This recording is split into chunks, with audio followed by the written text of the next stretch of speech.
Hello दोस्तों, राम की महिमा देखिए और शिव जी की महिमा देखिए। एक बार जब पार्वती जी को ये संदेह हो गया कि ये राम हैं जो भगवान हैं, तारनहार हैं सबको, तो ये सच में भगवान है कि नहीं है, क्योंकि ये तो सीता जी की याद में ऐसे दर दर भटकते फिर रहे हैं, रो रहे हैं और मांग रहे हैं कि हे खगमग हे मधुकर श्रेणी, तुम देखी सीता मृग नैनी। यानी वो हर पशु पक्षी और पेड़ पौधों से यही पूछ रहे थे, क्या तुमने सीता को देखा है, सीता जी को।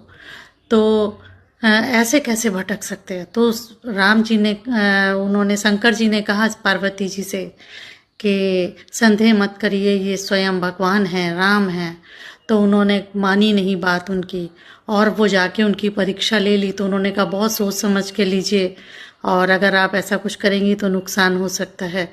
तो वो फिर भी मानी नहीं और जाके उन्होंने ले ली परीक्षा। वो जाके आगे बैठ गई सीता का रूप रख के, और राम जी वहाँ गए। तो राम जी आगे निकलते जा रहे थे, उन्होंने पीछे देखा ही नहीं मुड़ के, क्योंकि उनको असली रूप में दिख रही थी वो, और वो उन्हें माता दिख रही थी। वो माता मानते थे उन्हें, उमा पार्वती जी को।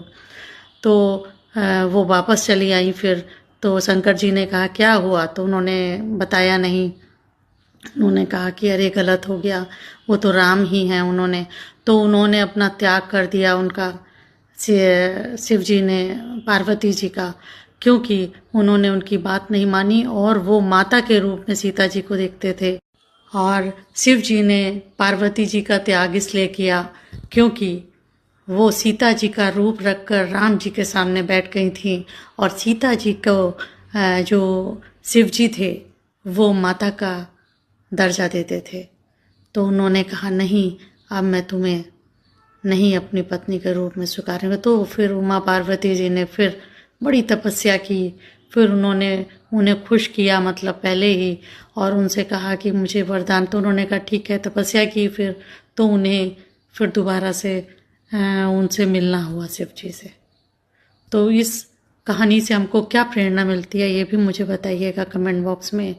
बहुत सी प्रेरणाएं मिलती हैं, तो आप मुझे बताइएगा प्लीज़, है ना। Thank you.